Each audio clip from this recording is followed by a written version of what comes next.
Every little comment, every small setback, if it all gets under your skin, you're giving away your power.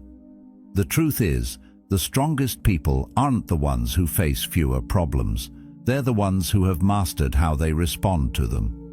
Imagine walking through life like that, untouched by gossip, unmoved by judgment, unshaken by chaos. No more spiraling into overthinking, no more losing yourself in emotional storms. Just steady composure, no matter what the world throws at you.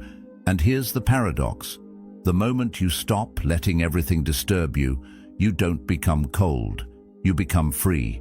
You discover the kind of strength that commands respect without ever raising your voice, the kind of presence that turns setbacks into stepping stones. If this speaks to you, then consider subscribing as a choice for your growth. Think of it as planting a seed of discipline and wisdom, a small step in your own journey towards self-mastery. Because the path to becoming unshakable begins here, with the decision to grow. Think about it. Most people let external noise dictate their mood. A rude comment ruins their entire day, and a minor inconvenience is enough to trigger a wave of frustration that lingers long after the moment has passed. We are constantly handing over our peace of mind to people and situations that, in truth, do not deserve that kind of control over us. But what if you stopped letting the world pull your strings? What if nothing outside of you could touch your inner calm, no matter how loud or distracting it became? This is where true strength begins, not in controlling others, not in bending the world to your will, but in mastering yourself. Marcus Aurelius once wrote, "You have power over your mind, not outside events." Realize this, and you will find strength. When you understand that your reaction is always your choice, you take back the power that most people give away every single day. The truth is, life will always throw challenges at you. People will misunderstand you, criticize you, insult you, and sometimes even betray you. Circumstances will change without warning. But your response, that's yours. And when you stop reacting impulsively to every inconvenience, when you learn to pause and remain still, you step into a state of control that most people will never experience. This isn't about pretending you don't feel emotions, but about becoming the kind of person who doesn't let emotions run their life. Instead of being thrown around by every storm, you become the anchor in the middle of it. And isn't it true that the people who leave the deepest impression on us are those who remain unshaken? Think of someone you admire who never seems rattled. They don't need to shout to be heard, and they don't need to defend themselves at every turn. Their calmness itself commands respect. Carl Jung once said, "Your vision will become clear only when you can look into your own heart. Who looks outside dreams, who looks inside awakes." This kind of inner clarity, the kind that frees you from reacting to every little disturbance, creates a presence so powerful it cannot be ignored. Imagine being insulted in public. Most people would snap back, get defensive, maybe even lash out. But what if instead you smiled and walked away? You would not only save your own peace of mind, but you would rob the other person of the power they were hoping to gain over you. They expected to control you with their words. By refusing to play the game, you've already won. This is why detachment is so powerful. It leaves the other person confused, unsettled, and without control. Meanwhile, you walk away untouched, undefeated, stronger than before. This way of living changes everything. It doesn't mean you become cold or indifferent. It means you refuse to waste energy on things that don't matter in the long run. Seneca once wrote, "We suffer more often in imagination than in reality." How many times have you replayed an insult in your head long after it was spoken? How many nights have you lost to overthinking something small that, in the bigger picture, holds no weight at all? When you learn to act as if nothing bothers you, You stop giving away days, weeks, even years of your life to things that don't deserve them. Think about failure, for example. For some people, failure crushes their spirit. It makes them question their worth, and many never recover. But for those who master detachment, failure is not a personal defeat. It's information, it's feedback, it's a lesson disguised as a setback. They don't let failure define them, they use it to sharpen themselves. And because of that, they rise faster and stronger than those who get stuck lamenting what went wrong. This is what separates the resilient from the broken, the ability to see failure as part of the process, not the end of the story. Pressure works the same way. Life will place you under pressure again and again. Some people break, others fold, but the ones who thrive are those who prepare their minds beforehand. They don't expect smooth sailing, they expect resistance. Epictetus taught, "It's not what happens to you, but how you react to it that matters," and he was right. Pressure exposes people. It shows who has trained their mind and who hasn't. If you can remain calm in the middle of chaos, you gain an advantage most people will never know. But calmness doesn't come from wishing for an easy life. It comes from training. Just as muscles grow by facing resistance, your mind becomes unshakable by facing difficulty without giving in to it. Every time you choose silence over an argument, every time you choose patience over frustration, every time you choose clarity over confusion, you are strengthening yourself. These small moments, repeated daily, are what build the armor that protects you from being torn apart by the noise of the world. And there's something almost magnetic about people who carry this kind of armor. Others are drawn to them without even understanding why. It's because they embody a mystery. They're not easily read, not easily shaken, not easily provoked. In a world where everyone is desperate to be heard and validated, someone who moves calmly, silently, and without the need for approval is captivating. People look up to them because they cannot figure them out. They wonder, how does nothing seem to touch them? How do they stay so composed while others fall apart? Silence is one of the most powerful tools in this way of living. Most people can't handle silence. They rush to fill it with words, explanations, justifications. But when you remain silent, you hold the power. You observe, you listen, you watch people reveal themselves without giving away anything of your own. Silence unsettles people because it leaves them with their own thoughts. It forces them to confront themselves while you remain steady. Aristotle once observed, "Knowing yourself is the beginning of all wisdom," and silence is one of the fastest ways to come closer to that knowledge. The more you learn to stay silent when provoked, the more you disarm others. Insults lose their sting. Criticism loses its grip. Even praise doesn't sway you too much, because you've learned that your worth is not built on the words of others. And when you are no longer controlled by words, you free yourself from one of the most common chains in human life, the need for approval. Approval is one of the greatest traps. We are conditioned to chase it, to live for it, to measure our worth by it. But the moment you stop needing everyone's applause, you become free. Plato once said, "The man who has a good character does not need the approval of others." And that's the truth. The need for constant validation makes you fragile. It makes you bend to fit other people's molds. But when you detach from that need, you walk your own path unapologetically. You stop asking for permission to live. Of course, none of this means ignoring criticism entirely. There's wisdom in listening, but the key is filtering it through logic, not emotion. Some criticism helps you grow. Some is just noise. The strong person knows the difference. They accept what's useful, discard what's not, and move forward without overthinking. The weak person reacts to all criticism as if it were a personal attack, wasting energy defending themselves from words that don't deserve it.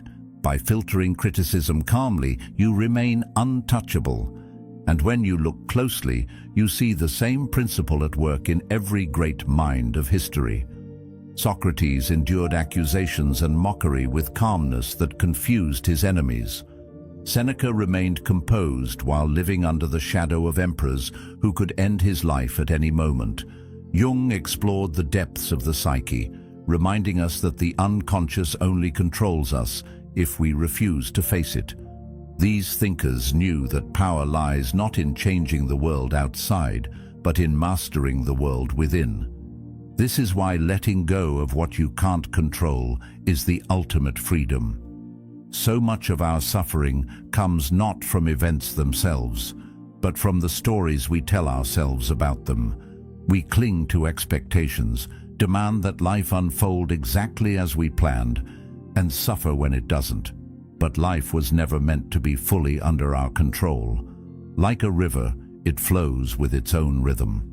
Seneca wrote, "We are more often frightened than hurt, and we suffer more from imagination than from reality." The moment you stop fighting against what is beyond your control, you stop creating unnecessary pain for yourself. And what about those everyday irritations that test you constantly? Traffic, delays, unexpected changes. These small things are opportunities. If you can practice letting go in these moments, you'll build the strength to handle the bigger storms when they arrive. The discipline to stay calm when it matters most starts with the discipline to stay calm when it matters least. Over time, something remarkable happens. You realize that emotional control isn't about suppressing your feelings. It's about guiding them. You still feel joy, sadness, even anger, but they no longer control you. They serve you, not the other way around.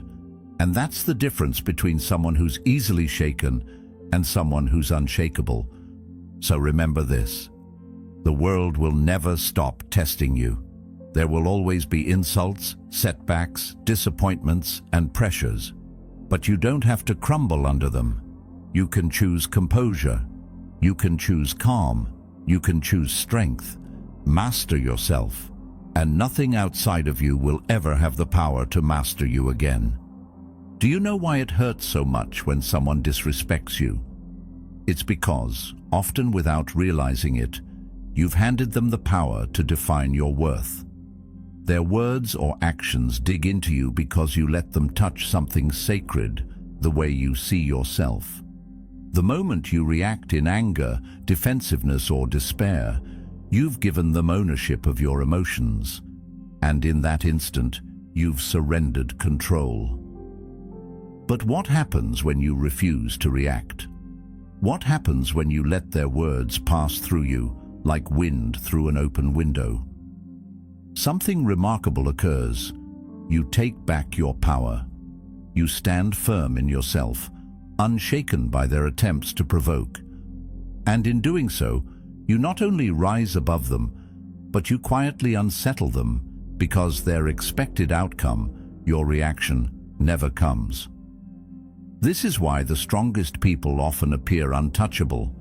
It's not that they never feel insulted, it's that they have chosen not to let insults define them.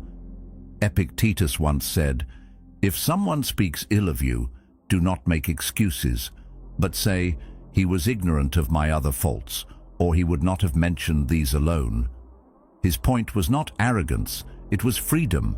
When you no longer cling to the opinions of others, their criticism loses its sting.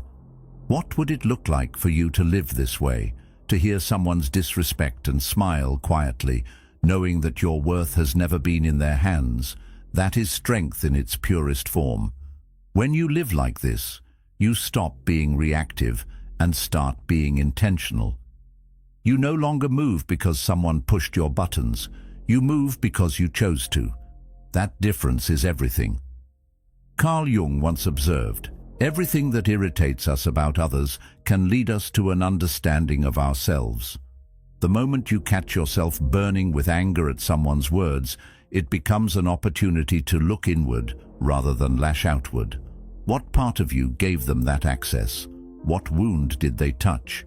And do you want to keep letting that wound be exposed to every careless passerby, or will you choose to heal it by no longer giving them that kind of power?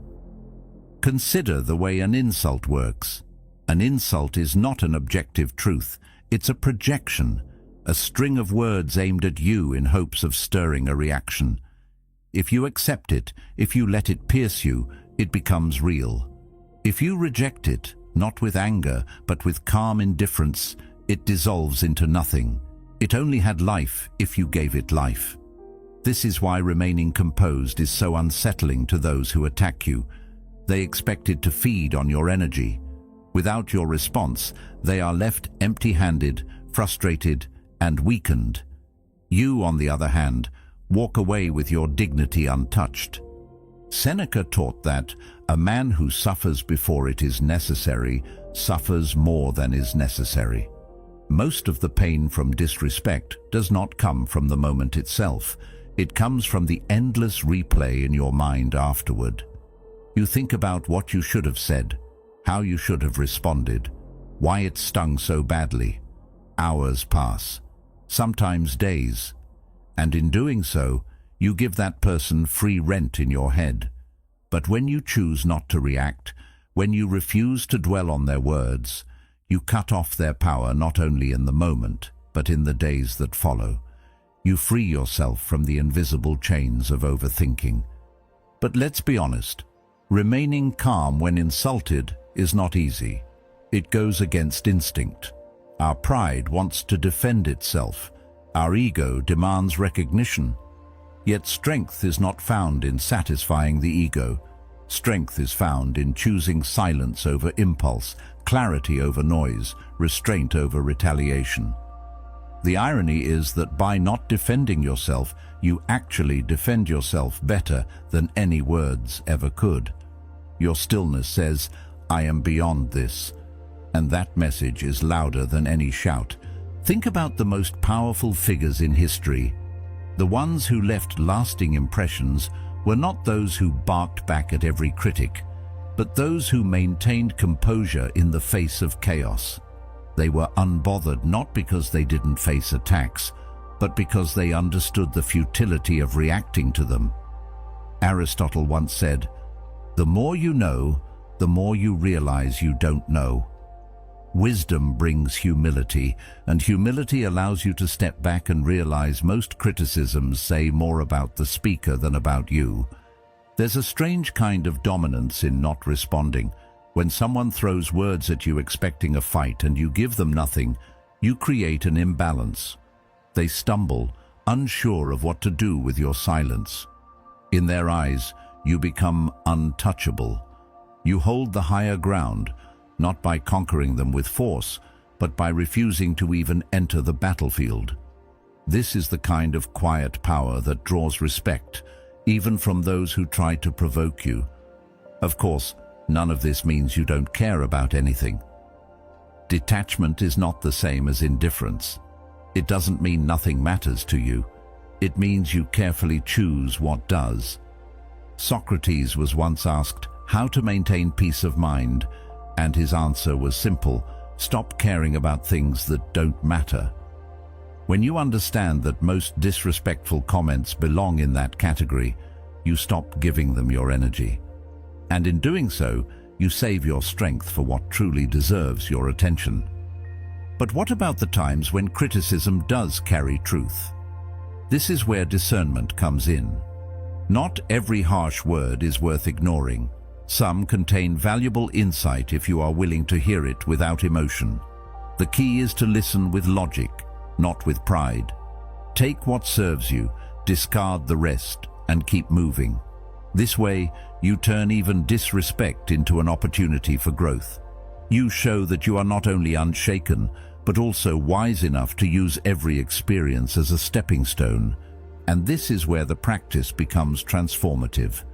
Each time you resist the urge to react, you reinforce the idea that your emotions are yours alone to command. Each time you let an insult slide without response, you build a stronger shield around your inner world. Each time you choose calm, you make calm more natural. Over time, It stops being an effort and becomes who you are. You become the person who cannot be easily rattled, the one others look to when storms arrive, the one who radiates quiet confidence without ever needing to prove it. Marcus Aurelius lived surrounded by critics, enemies, and pressures unimaginable to most of us. Yet in his writings, he constantly reminded himself that their words had no power unless he chose to give them power. He trained his mind daily to see insults as the buzzing of flies, annoying perhaps, but not worth losing peace over. And this is the same training you can apply to your life. It doesn't happen overnight. It is built in moments, in choices, in the discipline of holding back when you want to lash out. The next time someone disrespects you, pause. Let the moment pass without surrendering your composure. Notice how the power shifts instantly. Notice how free you feel walking away with your dignity intact. Notice how strong it feels to not be controlled by someone else's words.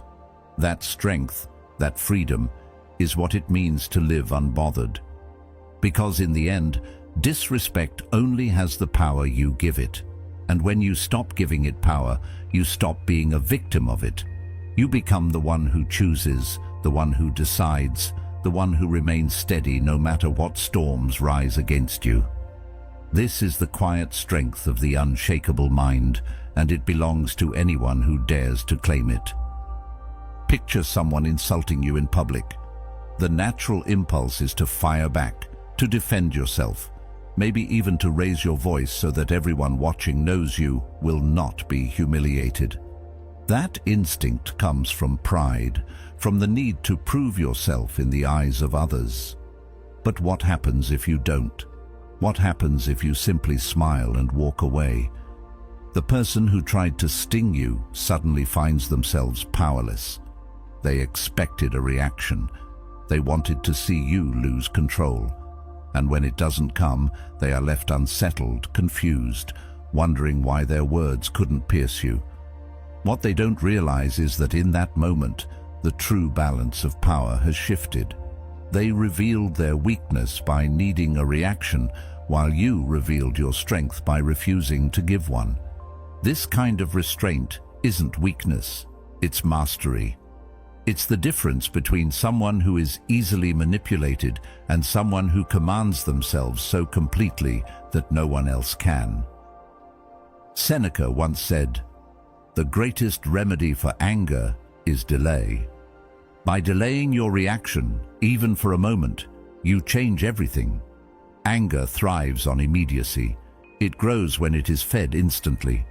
But when you pause, when you let the moment pass without acting, anger starves and disappears. That is why walking away from an insult is not running. It is choosing not to waste energy on something unworthy of it. It is a statement that says, "I am not owned by your words." And think about what that kind of presence communicates to everyone around you. People watching might expect a fight, a sharp comeback, maybe even a heated argument. But when you remain calm, when you walk away with quiet dignity, you create a lasting impression. You become someone different in their eyes, someone who carries authority without needing to prove it. The loudest person in the room rarely commands respect.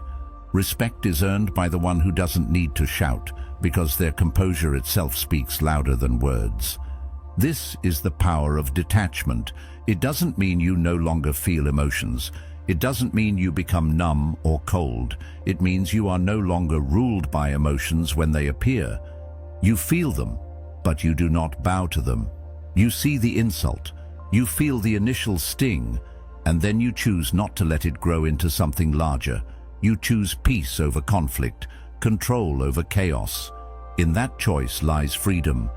But freedom is rare, isn't it? Most people spend their lives chained to the opinions of others. A stranger's insult, a colleague's criticism, a friend's careless comment. It all becomes heavy baggage they carry long after the words are spoken. They replay it in their minds, letting it tear at their confidence, letting it disturb their sleep.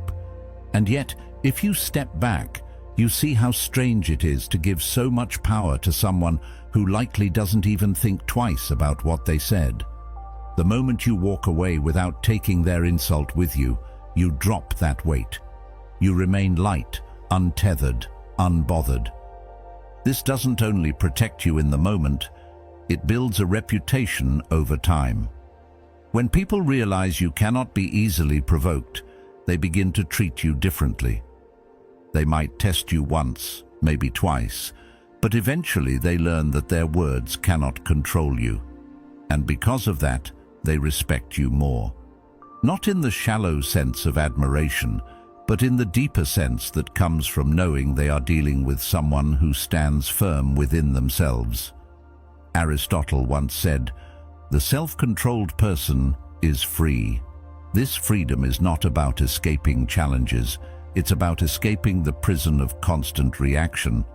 Of course, there will always be those who misinterpret calmness as weakness. They may think that because you don't fight back, you lack strength. But this is where wisdom separates you from the crowd. Realize that true strength is not measured by how loudly you respond, but by how little you need to. A fire that burns quietly lasts longer than one that flares up and dies quickly. In your silence, in your calmness, there is a depth of power that cannot be faked. Those who mock calmness often do so because they lack it themselves. Think also about the gift this gives you in daily life. How many conflicts, arguments, and regrets are born from words spoken too quickly, from reactions that only escalate the problem? How many relationships are damaged because pride demanded a response? By choosing to walk away, by smiling and letting silence speak, you protect not only your own peace, but also the peace of the moment. You create space for clarity, for perspective, for wisdom to guide you instead of impulse. This practice, repeated over and over, builds resilience. Each time you resist the urge to react, you strengthen your ability to stay calm under greater pressure. What starts with walking away from an insult grows into the ability to remain steady during serious conflicts, setbacks, and crises. The small moments train you for the larger ones. Just as a warrior sharpens their blade on small stones before battle, you sharpen your mind in everyday encounters so that when life truly tests you, you are ready. And here's the deeper truth. Walking away is not just about denying someone else power, it's about affirming your own. When you refuse to give your energy to petty attacks, you show that your focus is reserved for higher things. Plato once said, "Wise men speak because they have something to say, fools because they have to say something." The same is true for actions. When you walk away, it is because you know your actions are better spent elsewhere. You are not controlled by the smallness of another person's attempt to provoke. You are moved only by what aligns with your values and your vision. Over time, this way of living transforms you. You become known as someone who cannot be easily rattled, someone whose presence is steady even when the air is tense. And this reputation, though subtle, is powerful. People begin to trust you more. They come to you in difficult moments, knowing that you won't panic or lose control. You become a source of calm in a world addicted to noise. And that is one of the rarest, most valuable qualities a person can have. Marcus Aurelius once wrote, "The best revenge is not to be like your enemy. When insulted, the easiest thing is to mirror the behavior, anger for anger, insult for insult. But by doing that, you become what you despise." Walking away, on the other hand, keeps you free from that trap. It keeps you aligned with your higher self, the self that does not stoop to the level of pettiness. That is why walking away is not surrender. It is victory. It is proof that you belong to yourself and no one else. So picture it again. Someone insults you in public. They wait for the rise, the explosion, the chaos. But instead, you smile gently and walk away. They are left with their own words echoing in the silence, unsettled by your composure. And you? You leave with your dignity, your peace, and your power intact. That is the art of living unbothered. That is what it means to carry strength quietly, to choose freedom over reaction, to act as if nothing bothers you, and in doing so, to make it true. And isn't that the secret? True dominance isn't about shouting louder, about being the most dramatic or explosive voice in the room. It's about not needing to react at all. The strongest presence isn't the one who tries to fill every silence with noise, but the one who can sit in silence without flinching.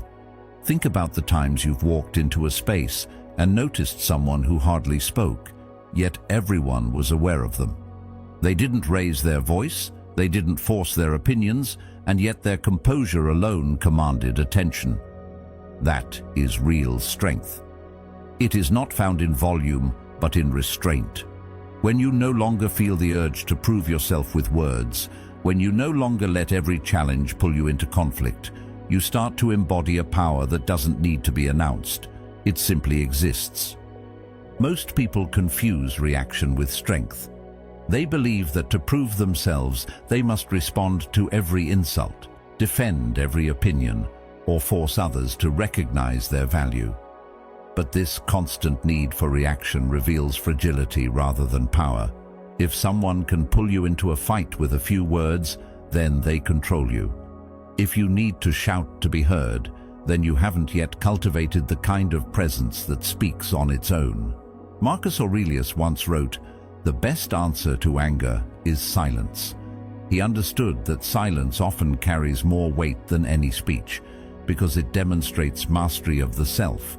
In silence, there is no loss of energy, no wasted words, no exposure of weakness. It's a shield that protects your dignity and reflects your strength. When you stay calm, people notice. They may not say it out loud, but they feel it.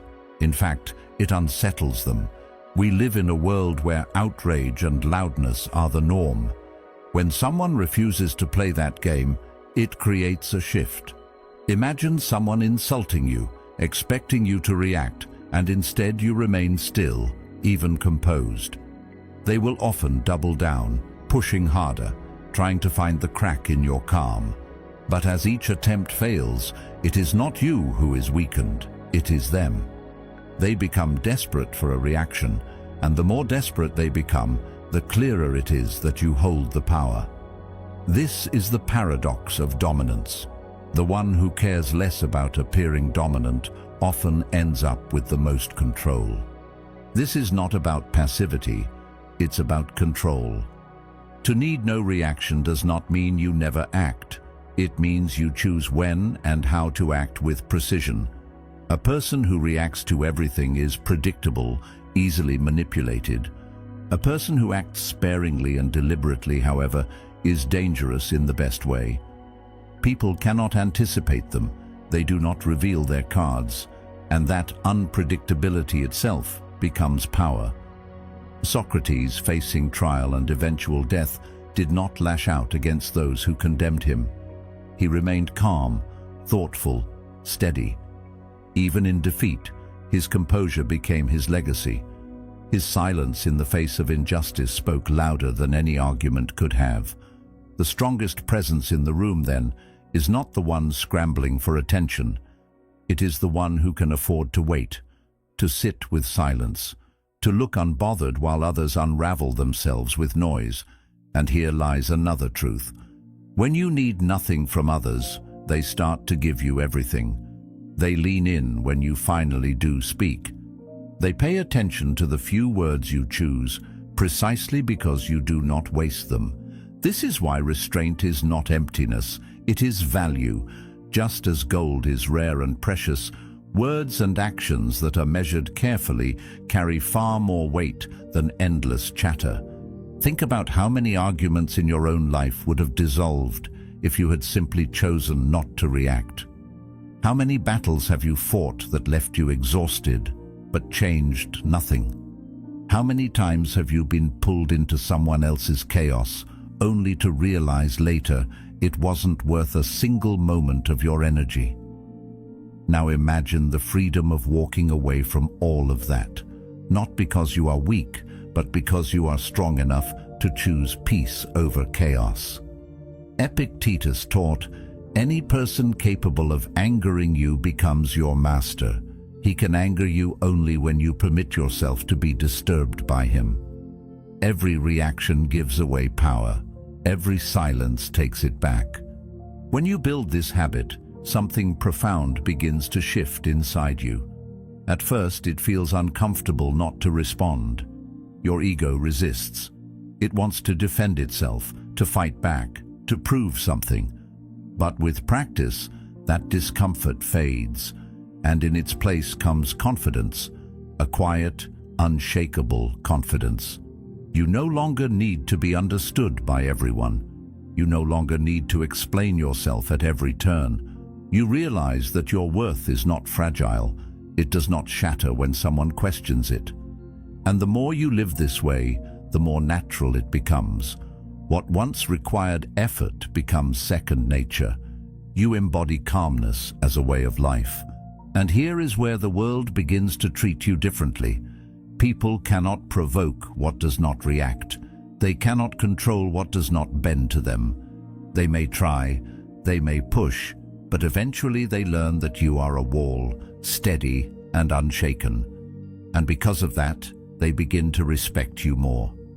Even those who dislike you cannot help but recognize that you are not swayed by their efforts.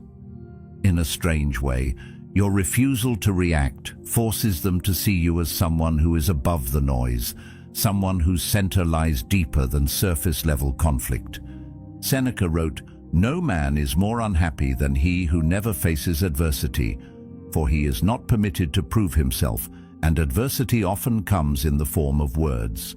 Insults, criticism, disrespect, these are the daily tests life gives you.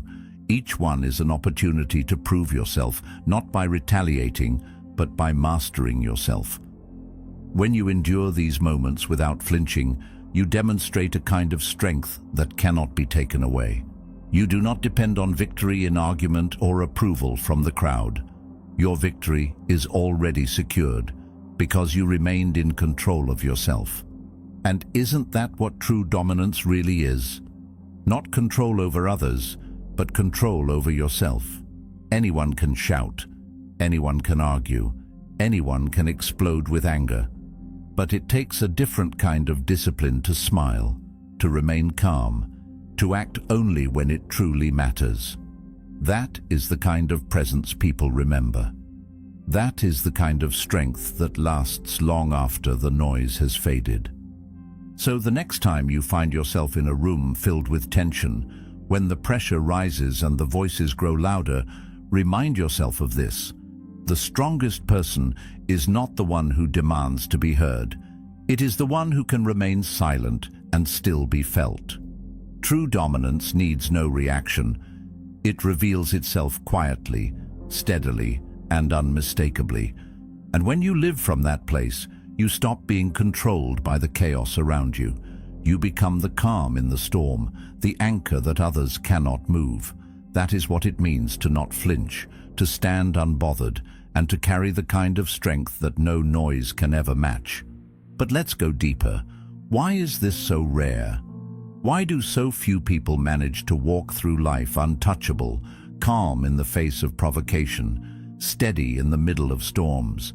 It's because from the moment we are young, we are conditioned to react, conditioned to defend ourselves at the slightest hint of disrespect, conditioned to prove our worth whenever it is questioned, conditioned to fight back so no one sees us as weak. This training is everywhere, at school, at work, in our families, in the culture that surrounds us. The message is constant. If you don't react, you lose. Yet the truth is the opposite. The more you react, the more predictable you become. And predictable people are easy to manipulate. The moment someone knows exactly how to pull your strings, they own you. So the real question is this: do you want to live as someone predictable, or do you want to rise as someone untouchable? Think about the way people are tested in everyday life. Someone throws an insult and they respond with anger. Someone disagrees and they argue endlessly. Someone criticizes, and they rush to defend themselves. These reactions are automatic, rehearsed, mechanical. They happen because people have not yet learned how to pause, how to observe, how to choose a response instead of being owned by an impulse. When you begin to break this conditioning, something powerful happens. You start to see that you don't have to prove yourself in every conversation. You don't have to defend yourself every time someone misunderstands you. You don't have to fight battles that add nothing to your life. Instead, you step into a new way of being, one where your silence carries more authority than your words, one where your calmness unsettles those who expected to shake you. This is why so few people achieve it. It requires the discipline to break habits that feel natural but are actually chains. Seneca once observed, "He who is brave is free." Bravery here doesn't mean shouting the loudest. It doesn't mean winning every argument. It means having the courage to let go of the need to prove yourself in the eyes of others. It means being free from the compulsion to react in order to feel validated. This is bravery of the highest kind because it is not directed outward against an enemy. It is directed inward against the ego that constantly demands recognition. And when you win that battle, you discover a kind of freedom that cannot be taken away. Consider the difference between the person who reacts to everything and the person who reacts to almost nothing. The first lives in constant turmoil. Their peace rises and falls based on what others say or do. They are exhausted because every day feels like a fight. The second, however, lives in stillness. They choose carefully what deserves their energy. Most things they simply let pass by, and because of this, they conserve their strength for the moments that truly matter. Which life do you think leads to power? Which life creates the kind of presence that people remember? The rarest individuals are the ones who can sit in the fire of provocation and not move. They do not let another person's words dictate their state of mind. They do not need to prove anything in order to feel secure. They are unpredictable, not in the sense of being chaotic, but in the sense of being beyond control. People who rely on provoking others to gain power have no strategy for someone who refuses to play the game. When you cannot be predicted, you cannot be controlled. And when you cannot be controlled, you are free. But this kind of freedom takes training. It does not arrive overnight. It is built in the small moments when you choose not to respond, when you notice the urge to defend yourself and instead let silence carry your answer, when you feel anger boiling but allow it to pass without spilling it on anyone else. Over time, these small choices rewire the way you move through the world. They transform you from someone reactive into someone steady. And the transformation is visible. People will notice that you are not like the rest. They will sense your calmness and feel both respect and confusion because you do not follow the script they expect. Socrates himself lived this principle. When accused unjustly, when mocked, when put on trial for his life, he remained calm. He did not beg, he did not rage, he did not collapse into fear. His composure was his defense. And in the end, though his body was condemned, his spirit was untouchable. His restraint turned what could have been humiliation into a lesson for all of history.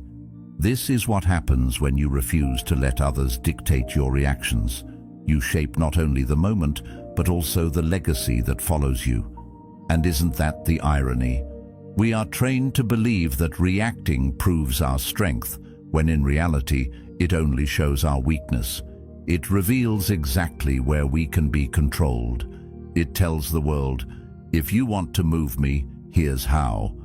But when you stop reacting, when you cultivate the art of calmness, you close that door. You give no one the manual to your emotions. Instead, you keep your power close, within yourself, unshakable and unseen, until you choose to reveal it. That is what it means to be untouchable. Not that nothing ever happens to you, but that nothing owns you when it does. Plato once said, "The first and best victory is to conquer self." This victory does not come with applause. It comes quietly, in the moments no one else notices. It comes when you let go of the urge to answer back, when you refuse to waste your peace on battles that do not matter. It comes when you realize that the greatest strength is not found in controlling others, but in controlling yourself. And once you taste that victory, you realize how rare and precious it is. So ask yourself, do you want to live as someone predictable, whose reactions can be pulled from them with the simplest provocation? Or do you want to rise above, to become the one who remains steady, who cannot be controlled, who carries a presence that speaks louder than any argument? This choice, though difficult, is the secret to becoming untouchable. And though few have the discipline to live this way, those who do stand apart. They are remembered not for the noise they made, but for the calm they carried. The path is not glamorous, but it is transformative. Each time you resist the urge to react, you sharpen your inner strength. Each time you choose calm over chaos, you step further away from predictability and closer to freedom. And as the habit takes root, you will notice something extraordinary. Life becomes lighter. The noise of the world fades. The chaos of others no longer invades your peace. You begin to live untouchable, not because the world changed, but because you did. And that is the deepest form of power a person can ever know. The truth is, emotions are just visitors. They arrive uninvited, often when you least expect them. Anger, fear, shame, doubt. They knock on your door loudly, demanding to be let in, demanding that you give them space at your table. But here's the secret. You don't have to invite them in. You can hear the knock, acknowledge the presence, and still choose not to open the door. That single choice changes everything, because when you pause, even for a second before reacting, you break the chain that controls most people's lives. Most people don't pause.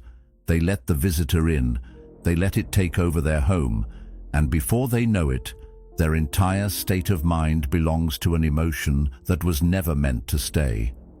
Think about how often anger hijacks people's lives. One sharp word, one careless gesture, and suddenly they're carried away, shouting things they later regret. In that moment, they're no longer in control. Their anger is. Fear works the same way. It arrives and whispers about everything that could go wrong, and if you let it inside, it paralyzes you before you've even started. Shame is perhaps the most dangerous visitor of all, because it doesn't just want to sit for a moment. It wants to move in permanently. It wants to live inside your head, whispering reminders of your mistakes, convincing you that your worth has been diminished. Yet none of these emotions are permanent unless you give them permission. They are temporary, fleeting guests, and if you learn to keep your doors locked, they eventually move on. Most people mistake a passing feeling for a permanent reality. They let a moment of anger define their whole day. They let a burst of fear define their choices for years. But the truth is, emotions don't last. They only seem powerful because we cling to them, we replay them, we give them life long after they should have faded. The discipline of pausing before reacting is the discipline of letting the visitor pass without turning your entire house upside down for their sake. Carl Jung explained that what we resist not only persists but grows stronger. If you slam the door in denial when anger comes, it will pound harder, demanding to be heard. If you try to bury shame, it finds ways to resurface. The answer is not to fight the visitor or pretend it doesn't exist, but to acknowledge its presence and still choose not to let it control you. Jung once said, "I am not what happened to me, I am what I choose to become." That's the essence of dealing with emotions. You are not anger, though anger may knock. You are not fear, though fear may arrive. You are not shame, though shame may sit outside your door. You are what you choose to embody, and in that choice lies your freedom. This is where pausing becomes a superpower. A single pause creates a space wide enough for you to choose differently. Most people live in reaction, a cycle that repeats endlessly. Provocation, reaction, regret. They don't even see the space between stimulus and response, but it is always there. The Stoics practiced seeing that space and guarding it fiercely. Imagine being in a heated argument.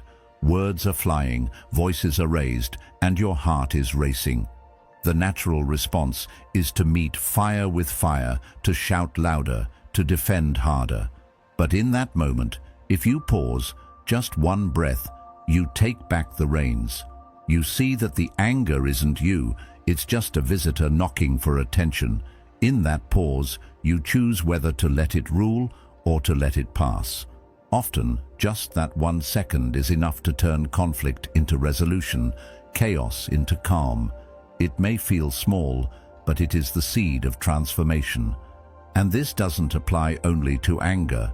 Think of fear. How many opportunities have people lost because they let fear walk in and take control? Fear tells you not to speak up, not to take the risk, not to pursue the dream. If you let it stay, you shrink.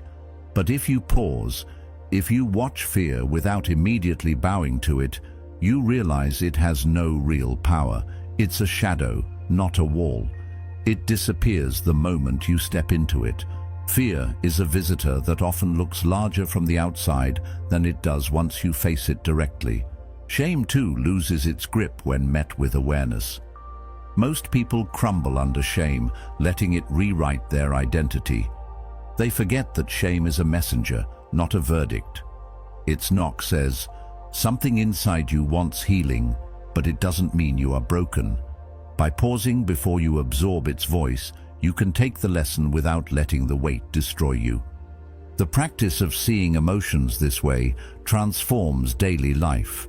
Instead of being carried away by every mood swing, you begin to watch yourself. You notice the rise of irritation in traffic and choose not to let it take your peace. You feel the sting of rejection but refuse to let it define your value. You recognize the rush of excitement and choose not to make impulsive promises in its grip. Over time, this practice becomes a habit, and the habit becomes strength. People around you will notice. They'll wonder how you stay calm in situations that drive others mad.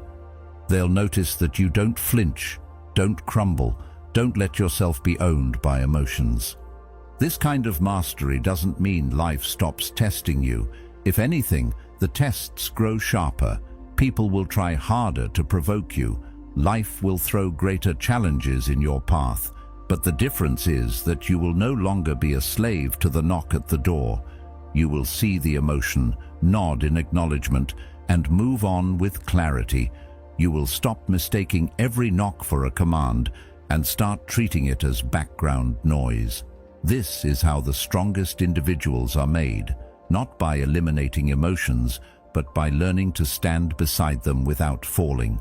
Socrates once said, "The unexamined life is not worth living." Examining your emotions in this way is part of living examined. It's noticing when you're reacting on autopilot and asking, is this me, or is this just a visitor trying to move in? That question alone is enough to break the spell. You begin to see that what you once called your personality, your temper, your fears, your shame, was often nothing more than a series of unexamined reactions. Once you see that, you are free to shape a different self, one built on choice rather than compulsion. The more you live this way, the more you realize how rare it is. Most people around you will still slam the door or fling it wide open, ruled by every knock they hear. But you will move differently. You'll carry a calm that unsettles those who try to provoke you, because they cannot find the handle to open your door. And in that calm lies influence. People will look to you not because you speak the loudest, but because you remain unmoved. They'll wonder what makes you different, and the answer will always be simple. You no longer invite every visitor to stay. And isn't that what freedom truly means? Not that emotions never come, but that they no longer dictate your life. You become the host, not the guest. You choose what enters, what stays, and what leaves. And in making that choice, you become untouchable. Not because the knocks stop, but because you learned that not every knock deserves an answer. Have you noticed how failure destroys some people, while others seem to rise from it with even greater strength? The event itself is rarely the deciding factor. Two people can experience the same setback, losing a job, failing a business, being rejected, and their paths will diverge completely. One will collapse under the weight of defeat, carrying it like a chain for years. The other will dust themselves off, learn something from the experience, and move forward with sharper focus. The difference isn't the failure. The difference is the attachment. When you treat failure as proof of your inadequacy, it becomes part of your identity. But when you treat it as information, as feedback, it becomes data that guides your growth. One path leads to paralysis, the other leads to resilience. This shift in perspective is everything. People often forget that failure has no meaning until we assign it one. It's just an event, a moment in time. But we cling to it, replay it, weave it into the story we tell ourselves about who we are. And once that happens, it becomes heavier than the event itself. Carl Jung understood this deeply. He wrote that, "In all chaos there is a cosmos, in all disorder, a secret order." What feels like destruction often hides the seeds of transformation. But if we cling to our expectation of how life should unfold, we miss it. The attachment to a perfect outcome blinds us to the hidden order in the setback. Failure, when examined closely, is often a redirection, a lesson pointing us toward a path we could not have seen otherwise. But you can only discover that order if you detach your identity from the failure itself. If you collapse into despair and tell yourself, "I am a failure," you stop searching for meaning, and the hidden order remains buried. This is why some people fall apart. They confuse failing at something with being a failure. Those two things are not the same. One is an event, the other is a self-image. And when you attach the event to your identity, you trap yourself in it. The stronger the attachment, the tighter the chains. Every time you face something new, the memory of past failures whispers in your ear, convincing you not to try. It's not the failure that destroys people, it's the story they build around it. But what if you stripped failure of that story? What if you saw it only as information, a test result, a signal, a reflection of what worked and what didn't? Scientists live this way by nature. Every failed experiment isn't a tragedy, it's data. It narrows the path, points the way forward. Why can't life be approached the same way? The ones who use failure as fuel understand this. They collect the data, learn, and keep moving. They don't carry the weight of shame with them. They understand that failure belongs to the past the moment it happens, and the only rational choice is to use it as guidance for the future. Think of Thomas Edison's experiments with the light bulb. Thousands of attempts, most of which didn't work. Had he taken failure as identity, the story would have ended long before success. But each failure was seen as discovery, one more way that wouldn't work. Each setback became part of the data that eventually led to breakthrough. While Edison isn't one of the philosophers we've referenced, his story embodies their wisdom perfectly. Failure doesn't kill progress, attachment does. The refusal to detach identity from outcome is what ends most journeys before they truly begin. Epictetus put it in simple terms. It's not things that upset us, but our judgments about things. Failure itself doesn't break you. Your judgment of it does. If you tell yourself, "This proves I'm not capable," then you will live in that shadow. But if you tell yourself, "This shows me how to improve," then the very same event becomes fuel. The power of that shift cannot be overstated. One leads to despair, the other to resilience. And resilience is the foundation of all greatness. Look closely at anyone who has built something meaningful, and you'll see this pattern. They all failed, they all stumbled, they all faced rejection. The difference is that they didn't attach themselves to those moments. They didn't wear failure like a badge of identity. Instead, they kept moving, seeing each step as part of the process. What breaks others becomes their training ground. And because of this, they grow stronger than those who never dared to risk failing at all. Beginnings are fragile. They are often filled with mistakes, missteps, and shortcomings. Those who cannot detach from failure never make it past the beginning. They quit too soon. They let early stumbles convince them the journey isn't worth it. But those who view failure as data understand that beginnings are supposed to be rough. They expect mistakes, and so they are not crushed by them. By detaching from the fantasy of a perfect start, they allow themselves the freedom to learn, adapt, and continue. And isn't this the essence of growth itself? To see each step not as proof of who you are, but as an opportunity to become more than you were yesterday. Failure, when stripped of attachment, becomes the most honest teacher. It shows you exactly where you stand, without exaggeration or disguise. It is feedback in its rawest form. To ignore it is foolish. To attach yourself to it is destructive. But to use it, that is wisdom. The reason many never recover from failure is that they resist it. They fight against what has already happened, but resistance only deepens the wound. Acceptance is the path forward. Accept the failure, accept the sting, accept the lesson, and then move on. When you begin to live this way, something profound shifts. Setbacks no longer derail you. Rejections no longer crush you.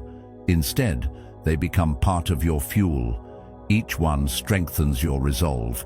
Each one sharpens your strategy. Each one prepares you for the next step. Over time, you build resilience so deep that failure ceases to scare you at all. It becomes part of the rhythm of life, as natural as breathing. You stop asking, "What if I fail?" and start asking, "What will I learn when I do?" And that simple reframing is enough to keep you moving when others stop. Marcus Aurelius captured this beautifully when he wrote, "The impediment to action advances action." What stands in the way becomes the way. The obstacle is not separate from the path. It is the path. Failure is not a detour. It is part of the road itself. Those who resist it stay stuck. Those who embrace it keep walking. And by walking, they discover that every apparent dead end hides a new direction. What others call defeat, they call instruction. What others call the end, they call a beginning. So the next time you fail, pause before attaching yourself to the story of defeat. See the event for what it is, information, not a reflection of your worth, not a verdict on your future, but data for your next move. Let the sting pass, then look for the lesson. Train yourself to detach from the outcome and focus instead on the process. This doesn't just change how you face failure, it changes how you face life itself. Because life, at its core, is a series of experiments. And those who learn the most from failed experiments are the ones who eventually master the craft of living. And this applies to pressure too. Some people crumble the moment the weight of expectation presses down on them, while others seem to grow sharper, clearer, almost stronger in the same conditions. What separates the two is never luck, it's preparation. Life is not a question of whether storms will come, it's only a question of when. Those who live expecting calm seas are always caught off guard when the winds rise. But those who prepare for the inevitable turbulence are never truly surprised. Pressure doesn't create weakness or strength. It only reveals what was already there. It exposes the training you've already done, or the lack of it. Think of the way soldiers are trained. They don't wait until the battlefield to test their discipline. They prepare for months, even years, running drills until their responses become second nature. When chaos comes, they don't rely on luck. They rely on their training. The same is true in life. Pressure shows up in arguments, in financial struggles, in failures, in loss. And if you've never trained your mind to remain steady, those storms will break you. But if you've trained, if you've built calmness into your very nature, pressure becomes nothing more than another test, a stage on which your preparation shows itself. Marcus Aurelius lived under constant strain as Emperor of Rome. He faced wars, plagues, betrayal, and the relentless weight of ruling an empire. Yet in his writings, you find not despair, but reminders to himself about preparation. "You must build up your life action by action," he wrote, "and be content if each one achieves its goal as far as possible." His strength didn't appear magically in the hardest moments. It was built daily in smaller acts of discipline, thought, and self-control. By the time the storms came, he was already steady. Pressure could not break him because he had already accepted its inevitability. Notice how some people collapse in stress while others thrive on it. The difference lies not in the stress itself, but in the mindset behind it.